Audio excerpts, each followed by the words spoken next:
தமிழா YouTube channel நேயர்கள் அனைவருக்கும் வணக்கம். நான் உங்கள் அமிர்தா. இன்னைக்கு நம்மளோட தமிழா பாண்டியன் சார் தான் இருக்காரு. அவர்கிட்ட இப்போ நடந்துட்டு இருக்கிற அரசியல் நிகழ்வுகள் பற்றி கேட்டு தெரிஞ்சுக்கலாம். நிகழ்ச்சிக்கு போகலாம். சார் வணக்கம். வணக்கம் சார். இப்போது ஃபஸ்ட்டு ஒரு விஷயம் கேட்டுக்கணும். நான் இத்தனை நாளாக நாடாளுமன்ற குழு தலைவர் அவர் டிஆர் பாலு அவர்கள் தான் இருந்தார். ஏன்னா அவர் மூத்தவர், அவர் ரொம்ப சீனியரு, அது நம்ம எல்லாருக்குமே தெரியும்.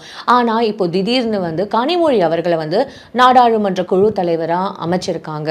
இதனால் கட்சிக்குள்ள ஒரு டிஆர் பாலு அவர்களுக்கே ஏதோ இஸ் நாட் ஹாப்பி, அவருக்கு சாட்டிஸ்ஃபேக்ஷனாக இல்லை, நான் தானே சீனியர் அப்படின்ற மாதிரி ரொம்ப அதிருப்தியில் இருக்கிற மாதிரி ஒரு பேச்சு அடிப்படுது சார். அது எந்த அளவுக்கு உண்மை, இல்லை திருப்பி இது அரசியல் நோக்கத்துக்காக ஏதாவது கிரியேட் பண்ணப்பட்டதா? இல்லை, அரசியல் நோக்கத்துக்காக இப்படி நாடாளுமன்ற குழு தலைவராக போடுவாங்க. இது ஏதோ மலிவான அரசியல் இல்லை, திட்டமிட்ட அரசியல். இது திடீர்னு எடுத்துடலாம் மாட்டாங்க. கனிமொழியை 2 நாள் கழிச்சு எடுத்துருவாங்க அப்படின்லாம் இல்லை. நீங்கள் சொல்கிற பதில் அரசியலுக்கு கிரியேட்டிங்லாம் கிடையாது. இது நீண்ட காலமாக இருக்கக்கூடிய ஒரு பதவி. இருக்கக்கூடிய நாடாளுமன்ற உறுப்பினர்களை அரவணைத்து செல்லுகிற ஒரு பதவி. ஏன்னா கனிமொழிக்கு இந்த பதவியை கொடுக்கலைன்னா கனிமொழி தான் வருத்தத்தில் இருக்கும். ஏன்னா கனிமொழி கருணாநிதியுடைய மகள். இன்னைக்கு கட்சி முழுக்க ஸ்டாலின், உதயநிதி, சபரீசன், துர்கா 4 பேர் தான் அதிகார மையம். அவங்க ஃபேமிலி மட்டும். ஆமாம் ஆமாம். அப்போ கருணாநிதியுடைய மகன் என்கின்ற தகுதியை தவிர ஸ்டாலின், உதயநிதி, துர்கா, சபரீசன் இந்த 4 அதிகார மையத்துக்கு முழு கட்சியும் கட்டுப்பாட்டில் இருக்குது. அப்போது எங்களுக்கு எந்த பதவியும் இல்லையா? எங்களுக்கு என்ன அதிகாரம்? நாங்களும் கருணாநிதி மக தானே. இந்த கேள்விக்காகத்தான், இதை சரி செய்வதற்காகத்தான் நாடாளுமன்ற குழு தலைவராக கனிமொழியை போட்டிருக்காங்க. சரி, இதில் டிஆர் பாலு ரோடு ஒன்றுமே இல்லை. இங்கே ஸ்டேட்டில் மூத்த அமைச்சர் துரைமுருகன் ரோடு ஒன்றுமே இல்லை. துரைமுருகனுக்கு பொதுப்பணித்துறையிலிருந்து நீர்வளத்துறையை பிரித்து மணலை மட்டும் எடுத்து விற்றுக்க, கோடிக்கணக்காக அடிச்சுக்கன்னு கொடுத்தாச்சு. மணலில் 1000 கோடி கொட்டுது. 1 கோடி 2 கோடி இல்லை. பொதுப்பணித்துறையிலேருந்து தனியாக பிரித்து துரைமுருகனுக்கு கொடுத்தாச்சு. இப்போ மத்திய அரசாங்கத்தினுடைய அமலாக்கத்துறை இதில் மாநில அரசு யாருமே இந்த மணல் திருட்டில் தலையிடுறதில்லை. ஏன்னா அனைத்து கட்சிக்கும் பங்கு போகுது. இதனால் துரைமுருகன் நிம்மதியாக இருக்கார். நீங்கள் யாரை வேணால் தலைவராக போட்டுக்க, யாரை வேணால் முதலமைச்சராக கூட ஆயிக்கோன்னு சொல்லி, எனக்கு அது தேவையில்லை. எனக்கு கோடிகள் கூச்சிட்டே இருக்கு. இதுதான் அவருடைய தேவையை புரிந்து கொண்ட கருணாநிதி குடும்பம் துரைமுருகனை திருப்திப்படுத்திருச்சு. துரைமுருகன் எது நடந்தாலும் அண்ணனுக்கு ஜே, தலைவனுக்கு ஜேன்னு உட்கார்ந்துட்டுருக்காரு. இதுதான் இப்போ. அதே போல் டெல்லியில் ஏன் டிஆர் பாலுவை டம்மி பண்ணாங்கன்னா, அவருடைய மகனை இங்கே மந்திரியாக்கி தொழில்துறையை கொடுத்துட்டாங்க. முக்கியத்துவம் வாய்ந்த துறை. உங்களுக்கு செய்ய வேண்டியதை விட பல மடங்கு உங்கள் மகனுக்கு செஞ்சுருக்கு. டிஆர்பி ராஜாவுக்கு செஞ்சுருக்கு. அதனால் கனிமொழிக்கு நாடாளுமன்ற குழு தலைவரை கொடுத்தா தான் அந்த அம்மா சோனியா கூட நெருக்கமாக இருக்கும், சோனியா காந்தி கூட. அதே போல் சுப்ரியா சுலே, அப்போ யாருன்னா தேசியவாத காங்கிரஸ் தலைவர் சரத்பவாருடைய மகள், அந்த அம்மா மகாராஷ்டிரா. மம்தா பானர்ஜி கூட நெருக்கமாக இருக்கும். எப்படின்னா முரசொலி மாறனுடைய சிலை நிறுவனம் முரசொலி அலுவலகத்தில். அப்போ யாரை அனுப்பி கூப்பிட்டாங்கன்னா கனிமொழியை தான் கல்கத்தாவுக்கு அனுப்பிச்சாங்க. மம்தா பானர்ஜி கருணாநிதி புள்ள, சொல்லுமா என்ன விஷயம், எங்கள் மாமா சிலை வைக்கணும், நீங்கள் தான் திறந்து வைக்கணும். மம்தா பானர்ஜி இங்கே வந்து மெட்ராஸுக்கு. அப்போ டெல்லியில் பிஜேபி லாபி பூரா லேடி லாபியாக இருக்குது. லேடி லாபியாக இருக்குது. மோடியா லேடியாங்கிற மாதிரி. இப்போ அந்த லேடி லாபியில் கனிமொழி லேடி தான் கொஞ்சம் ஸ்ட்ராங்காக இருக்குது. டிஆர் பாலு அவர் வந்து ஒரு கப்பல் கம்பெனி அதிபர், மதுபான ஆலை அதிபர், இந்த தொழிலை பார்த்துட்ருக்காரு. அதனால தான் முக்கியத்துவம் வாய்ந்த டெல்லி லாபிக்கு கனிமொழி பிஜேபியோட பேசணுமா? யாரோட? நிர்மலா சீதாராமன். ஃபைனான்ஸ் மினிஸ்டரோட பேசணுமா? யார் பேசுவா? கனிமொழி பேசும். அப்போது இதற்காகத்தான் கனிமொழியை திமுகவினுடைய டெல்லி அடையாளமாக்கப்பட்டது. நீங்கள் ஒரு போஸ்ட் அடித்து ஓட்டினார், தமிழகத்தின் டெல்லியே, தமிழகத்திலிருந்து போன டெல்லியே, டெல்லியின் தமிழகமே அப்படின்னு டெல்லியில் போய் ஏதாவது ஒட்டிட்டு போகிறாங்க. இங்கே தான் ஒட்டியிருக்காரு, டெல்லிக்கெல்லாம் போய் ஒட்டுறதில்லை. இங்கே தானே தமிழக இழிச்சவாயும் இங்கே தானே இருக்கான். 200 ரூபாய்க்கு ஓட்டு போடுற பயிர் பூரா. அப்போது இதுதான் கனிமொழியுடைய அரசியல். ரெண்டாவது, நீங்கள் இப்போ பிஜேபி தரப்பில் என்னென்னா, அண்ணாமலை தரப்பு 6 மாதம் டெல்லி இந்த பக்கம் கவனம் செலுத்த தயாராக இல்லை. காரணம் என்ன சார்? காரணம் என்னென்னா, டெல்லியிலேயே பல பஞ்சாயத்து நடந்துகிட்ருக்கு. ஆர்எஸ்எஸ்க்கு மோடிக்கும் சண்டை, பீகாரில் பிஜேபி மாநில தலைவர் நிதிஷ்குமார்கிட்ட டிமாண்ட் வைக்கிறாரு. எனக்கு பீகாரில் ஆட்சி எனக்கு விட்டு கொடு, நாங்கள் அதிகாரத்துக்கு வர்றோம், எங்களுக்கு சீட் அதிகமாக கொடு. அப்போ லோக்கல் பிஜேபி தலைவருக்கு நிதிஷ்குமாருக்கும் சண்டை. இந்த சண்டை எது வரைக்கும் போகும்? டெல்லி வரைக்கும் போகும், மோடி வரைக்கும் போகும். அதனால நான் விட்டு தர மாட்டேன். டெல்லியில் நாங்கள் ஆள்றோம், பிஜேபி நான் ஸ்ட்ராங் பண்ணியே ஆகணும் எங்க பீகாரில். இப்போ நிதிஷ்குமார், உங்கள் ஆட்சியை நான் தாயா தூக்கி பிடிச்சிட்டு இருக்கேன், இப்படி ஒரு சண்டை ஓடுது. அதே போல் சந்திரபாபு நாயுடு விட்டுட்டு திமுகவை நம்ம எப்படியா கொஞ்சம் பேலன்ஸ் பண்ணி வச்சுக்கலாமா? சந்திரபாபு நாயுடுக்கு ஆல்ட்ரா யாரையாவது ரெடி பண்ணலாமா? இந்த வேலைகள் முடிவதற்கு 6 மாதம் ஆகும். ரெண்டாவது, நட்டா இப்போ பதவி முடிஞ்சுது. நட்டா பதவி முடிஞ்ச பிறகு ஆர்எஸ்எஸ் தன்னுடைய ஆதரவாளர்களை பிஜேபிக்கு தலைவராக போட்டு மோடியை கண்ட்ரோல் பண்ணணும்னு நினைக்கிறாங்க. இதற்காக ஆர்எஸ்எஸ் முயற்சி செய்யுது. மோடி என்ன நினைக்கிறாரு? ஆர்எஸ்எஸ் பிஜேபி மாநில தலைவரை போட்டாங்கன்னா நம்மை கட்டுப்படுத்தக்கூடியவர், நமக்கு மேலே அதிகாரம் படைத்தவராக வந்துடுவார். அதனால் நம்ம ஒரு பிஜேபியினுடைய தேசிய தலைவராக ஒருத்தரை போடலான்னு மோடி நினைக்கிறாரு. இது மோகன் பகாவத்துக்கும் மோடிக்குமான ஒரு கோல்டு வார் நடந்துட்டு இருக்கு. இதுக்கெல்லாம் கவனம் செலுத்துறதுக்கு எவ்வளோ நாள் ஆகும் சார்? இதெல்லாம் முடிஞ்சாதானே சார் கவனம் செலுத்து, அதாவது இதெல்லாம் முடிஞ்சு அது செட்டில் ஆகிற வரைக்கும் அதில் தான் கவனம் செலுத்தணும். கரெக்ட். இது அண்ணாமலை பார்த்தாரு. நான் ஒரு 6 மாதம் லண்டனில் போய் சில படிப்பு இருக்குது அப்படி சொல்லி தானே போகணும்.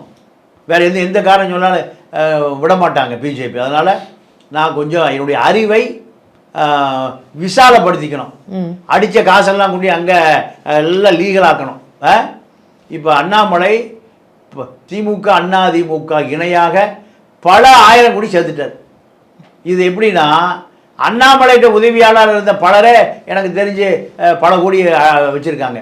அப்போ அண்ணாமலை வச்சுருக்காமல் இருக்க மாட்டார். அப்போ இந்த நிலைமையில் இப்போ நேற்று காலையில் பிஜேபியை சேர்ந்த ஒரு வழக்கறிஞர் அலெக்ஸ் வீட்டில் தூங்கி இருக்கிறவரை போலீஸு கைது பண்ணியிருக்கு. அப்போ பிஜேபி அங்கே ஓய்வெடுத்தோன்னையும் இங்கே திமுக பிஜேபியை கைது பண்ணுறாங்க. அப்போ என்ன காரணம்னா, ஆர்ம்ஸ் வச்சுருந்தாரு லைசன்ஸ் இல்லாமல் அந்த வழக்கறிஞர் அலெக்ஸு கைது செய்யப்பட்டு எங்கள் வீட்டில் தூங்கி இருந்தவரை விடியற் காத்தால 12:30 மணிக்கோ அரெஸ்ட் பண்ணியிருக்காங்க. இல்லை காலையில் நான் இப்போ பேசினேன் ஒருத்தர்கிட்ட, அவர் கூட படுத்து தூங்கினா விசிகா வக்கீல் ஒருத்தர்கிட்ட பேசினேன். அவர் எனக்கு சொன்னார், நானும் அவர் தாங்க வீட்டில் படுத்துருந்தோம். காலையில் 6 மணிக்கு போலீஸ் வந்து தட்டி எழுப்பி அவரை கூட்டிகிட்டு போகுதுங்க, நான் தாங்க சாட்சி இப்போ சொன்னார் எனக்கு. அப்போது காவல்துறை உடைய நடவடிக்கைகள் பழிவாங்கும் நடவடிக்கையாக தெரியுது. ஏன்னா அண்ணாமலை லண்டனுக்கு போகிறாரு, பிஜேபி 6 மாதம் இந்த பக்கம் காணோம், இப்படி விஷயம் ஓடுது. சார் எனக்கு ஒரு சந்தேகம் சார். இப்போ அவர் ஒரு மாநில தலைவரா வந்து பதவியில இருக்கும்போது இங்கே இவ்வளோ பிரச்சனைகள் சால்வ் பண்ண வேண்டிய சிச்சுவேஷன்ல இருக்கும்போது இந்த டைம்ல அவர் எப்படி சார் வந்து போறதுக்கு பிஜேபியோட தலைமை வந்து ஒத்துக்கும் நீங்க நினைக்கிறீங்க? இங்க ஆல்ரெடி இவ்வளோ இஷ்யூஸ் இருக்கு. தமிழிசை சவுந்தரராஜன் மேம் இருக்காங்க, வானதி, இப்போ திருச்சி சூர்யா வேற வெளியில வந்து அண்ணாமலைக்கு அவருக்கு அகெயின்ஸ்டா குரல் கொடுத்துட்டு இருக்காரு. இவ்வளோ விஷயங்கள் இங்க நடக்கும்போது இப்போ திடீர்னு போயிட்டா திருப்பி பிஜேபி அந்த பேக் டு தி ஸ்கொயர் மாதிரி ஸ்டார்ட் பண்ண இடத்துக்கே வந்து போயிடாது. அவர் கஷ்டம் தூக்கி பிடிப்பதுக்கு தான் அக்கா தமிழிசை களத்தில் குதிச்சிருக்காங்களே. அதனாலதான் இப்போ அந்த ஒரு உள்பூசலுக்காக. அந்த உள்பூசல் இல்லை அக்கா, நீங்கள் ஒரு 6 மாதம் பார்த்துக்குங்க. அண்ணாமலை ரிலாக்ஸாக இருக்காருமா. அவர் முதலமைச்சராக இருந்தால் எப்படி செட்டில் ஆவாரோ உலகளாவிய தொடர்பை ஏற்படுத்திட்டார் 3 வருஷத்துக்குள்ளே. எப்படி ஆர்எஸ்எஸ், பிஜேபி, பஜ்ரங்தள் இப்படின்னு அதை தாண்டி பல தொழிலதிபர்கள்னு நான் பல முறை சொல்லியிருக்கேன். ஸ்டாலின் 25 வருஷத்தில் 50 வருஷத்தில் எடப்பாடி 5 வருஷம் முதலமைச்சராக இருந்து பண்ண வேண்டிய விஷயத்தை இவர் 3 வருஷத்தில் உலகளாவிய தொடர்பு, பெரிய மல்டி மில்லியனர் அந்த அளவுக்கு டெவலப் பண்ணிட்டாரு. பிஜேபி நீ அவருக்கு லேபிள் தான் தேவை. இவரை விட்டா பிஜேபி வேறு ஆளே இல்லைங்கிற ஒரு தெனா விட்டு வந்துருச்சு. அண்ணாமலையை தவிர இந்த வேலை யாரும் செய்ய முடியாது. இந்த 6 மாசத்துல தமிழிசை அவங்க பிக்கப் பண்ணிட்டாங்கன்னா எந்த காலத்தையும் தமிழிசை பிக்கப்பே பண்ண முடியாது. தமிழிசை பிக்கப்பே பண்ண முடியாது. ஒருத்தருக்கு சிலருக்கு இயற்கை குணம்னு ஒரு குணம் இருக்கு. அதை எந்த காலத்திலையும் மாற்ற முடியாது. அது ஜீன்லேயே வந்துடும், குழந்தையிலேருந்து வரணும். எது அந்த மாதிரி ஒரு அந்த மாதிரி உணர்வு. அதனால் அதுக்கெல்லாம் வாய்ப்பே இல்லை. அண்ணாமலை செய்கிற வேலையை தமிழிசை செய்ய முடியாது. அண்ணாமலை கருணாநிதி செஞ்ச வேலையை ஸ்டாலின் செய்ய முடியாது. இப்போ ஒவ்வொருத்தர் சில குணம் இருக்குது. கரெக்ட். எம்ஜிஆர் செஞ்ச வேலையை ஜெயலலிதா செய்ய முடியாது, ஜெயலலிதா செஞ்ச வேலையை எடப்பாடி செய்ய முடியாது. புரியுது சார். இப்படி சிலருக்கு வந்து அடிப்படை குணம் இருக்கும். மாறாதையா மாறாது, குணமும் மனமும் மாறாது. இது வந்து அந்த காலத்திலேயே பட்டுக்கோட்டையார் பாடியிருக்கார். அதனால்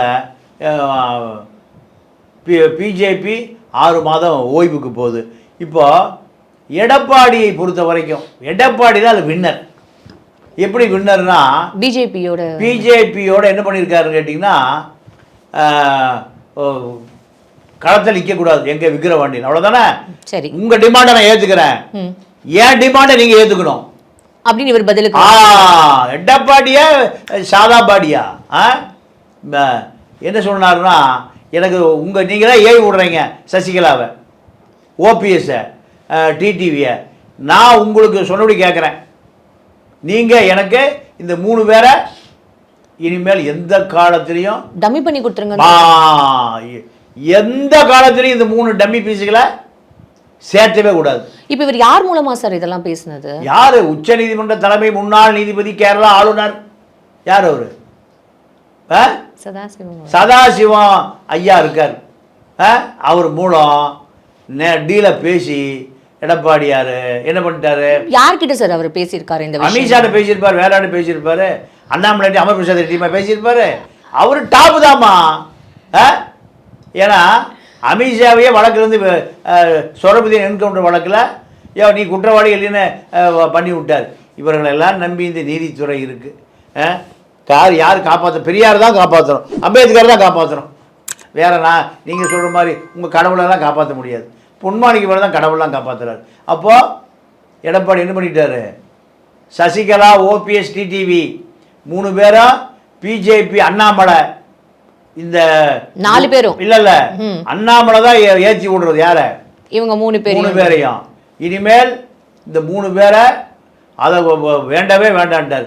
அப்போது வைத்தியலிங்கமும் மனோஜ் பாண்டி எம்எல்ஏ 2 பேரும் எங்களையாவது சேர்த்திக்கிங்க. யார? நாங்களாம் எம்எல்ஏவாக இருக்கோம். ஏப்பா ஆடு வேண்டாங்கிற, அப்போ குட்டியோட உறவு வச்சுக்க முடியுமா? தாயாடே வேண்டான்ட்டேன், குட்டியை வச்சு நான் என்ன பண்ணுறது? தாய் எங்கே இருக்குது அங்கே தானே குட்டி. ஏன்னா பசிச்சா தான் பால் கொடுக்கும். யார்? தாயாடு தான். அதனால் வேண்டாப்பா, அவங்க சாவகாசமாக வேண்டாம். இப்போ 4 எம்எல்ஏவை இழக்க போகிறார். யார்? எடப்பாடி. அதனால் எடப்பாடி முதல் இன்னிங்ஸ் அடிச்சிட்டார். சார் எனக்கு ஒரு சந்தேகம். இப்போ வந்து எடப்பாடி அவர்கள் வந்து இந்த மாதிரி பிஜேபியோட நான் நீங்க சொன்னபடி கேட்குறேன்னு சொல்லிட்டு ஒரு இதுல வந்துடுறாருன்னே வச்சுக்கோங்களேன். இப்போ திருப்பி 2026 சட்டமன்ற தேர்தல் வந்து இவங்க ஒரு பிரச்சனையா தானே சார் முடியும்? ஏன்னா நீங்க ஆல்ரெடி வந்து இப்போ அண்ணாமலை அவர்களும் ஒரு கேண்டிடேட்டா நிக்க போறாரு. அப்போ இவர் வந்து ஏடிஎம்கேக்கு நின்றாருன்னா இப்போ இது ஒரு குழப்பத்துல தானே கொண்டு போய் முடியும் சார். அண்ணாமலை பிஜேபிமா? ஆமா, அண்ணாமலை பிஜேபி, எடப்பாடி ஏடிஎம்கே, அதிமுக முதலமைச்சர் ரெட்டையில இருக்கு. சரி, அதுக்கு முன்னாடி அண்ணாமலையெல்லாம் காணாம போயிடுவார். அண்ணாமலை காணாம போயிடுவார். எம்ஜிஆர் கட்சி அது, ஜெயலலிதா கட்சி ரெட்டையில அது அது 3 வருஷம் அண்ணாமலையெல்லாம் அது எத்தனை வருஷம் கட்சி? அது 50 வருஷம் கட்சி. அவன் பக்கத்தில் நிற்க முடியாது. அதனால் நீங்கள் அண்ணாமலையும் எடப்பாடியும் கம்பேர் பண்ணுறீங்க. ஏன் எடப்பாடி ஒரு காலத்தில் டெல்லிக்கு அடிமையாக இருந்தார், அதுக்காக கடைசி வரைக்கும் அடிமையாக இருப்பாரா? இது என்னம்மா நியாயம்?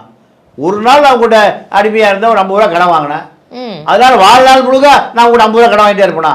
ஆடிக்கார வாங்க மாட்டேனா? அப்புறம் இப்போ எதுக்கு திருப்பி வந்து நீங்கள் சொன்ன பேச்செல்லாம் நான் கேட்டுக்கிறேன், நம்ம ஒரு சுமூகமான ஒரு இதுக்கு வருவோம். பேச்சு இல்லை, விக்கிரவாண்டி பேச்சு. விக்கிரவாண்டியில் மட்டும் ஒரு டீலிங் தானே. டீலிங் அவ்வளோதான். இந்த அடுத்த டீலிங் வரும்போது பார்ப்போம். எடப்பாடியா குக்கான்னு சசிகலாவுட்டே இந்த கட்சியை ஏழை எடுத்தவர் டெண்டர் எடுத்திருக்காரு. சசிகலாவுக்கு என்ன அல்வா கொடுத்தவர். அதனால அமித்ஷாவுக்கு அல்வா கொடுக்கற நாளாகாது சார். சசிகலா அவங்க இடி ரெய்டு அனுப்ப மாட்டாங்க.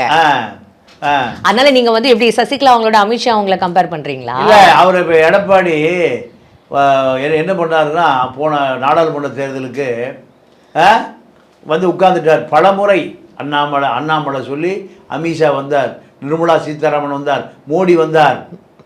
எடப்பாடி என்ன பண்ணாரு? யாரையும் எனக்கு வேண்டாங்க, ஒரு சாவகாசமே வேண்டாம், எனக்கு இங்கே இருக்கிற பாயை ஓட்டு போடணுங்க, இப்போ சர்ச்சில் இருக்கிற இயேசு என்ன ரட்சிக்கணுங்க. இவங்க 2 பேரும் ரசிச்சா தாங்க 17% திமுக போயிட்டு இருக்குதுங்க. எவ்வளவு? 17% போயிட்டு இருக்குதுங்க. எனக்கு அல்லாவும் இயேசுவும் கருணை காட்டாதாங்க நான் முதலமைச்சர் ஆக முடியும் 26ல். இப்போ அல்லாவும் இயேசுவும் யாருக்கு கருணை காட்டுறாங்க? ஸ்டாலினுக்கு கருணை காட்டுறாங்க. அதனால நான் கருணையை என் பக்கம் திருப்பணும்னா உங்கள் சாவகாசமே ஆகாதுங்க. இதுதாங்க கதை. அதனால விக்கிரவாண்டிக்கு ஒரு பாலுக்கு 3 விக்கெட் அடிச்சிட்டார். இதுதான் எடப்பாடி. அப்போ எடப்பாடியை பொறுத்த வரைக்கும் தமிழக அரசியலில் இப்போதான் ஜெயலலிதா பாணியில் ஷாட்டை எடுக்கிறார். ஷாட்டை எடுப்போம். இப்போ என்ன நிலைமை? இப்போ அதிமுக இனிமேல் சசிகலா சத்தமே இருக்காது. ஓபிஎஸ் மூச்சே விட மாட்டார். டிடிவி குக்கரில் விசிலே வராது. குக்கரு விசில் வராத குக்கரா போச்சு. நீங்க என்ன டிஆர் படம் பாக்குறீங்க? டிஆர் படம் பாப்பீங்களா? டிஆர் படம் அவர் வசனம் தொடர்ந்து ரைமிங்கா எல்லாத்துக்கும் வந்து ஒரு விஷயம் சொல்லிட்டு இருக்கீங்க, அதனால கேக்குறேன். இல்லம்மா, டிஆருக்கு ஏதாவது தகவல் வேணும் நான் கொடுக்குறேன். டிஆர் முந்தி இருந்து அரசியல் இருக்கேன். விடு, நான் கத்துக்கிட்டது பெரியார் அரசியல், புலி அரசியல், ரெண்டும் உலக அரசியல். அதனால எடப்பாடியை பொறுத்த வரைக்கும் எடப்பாடி இப்போ முதல் இன்னிங்ஸில் விக்கிரவாண்டி விட்டு கொடுத்து 3லையும் ஜெயிச்சிட்டாரு.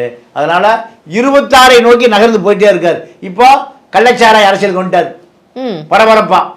இந்த கள்ளச்சாராய அரசியல் தான் எடப்பாடி கரெக்டாக நிற்கிறாரியா, கருப்பு சட்டையை போட்டு. நன்றி, வணக்கம்.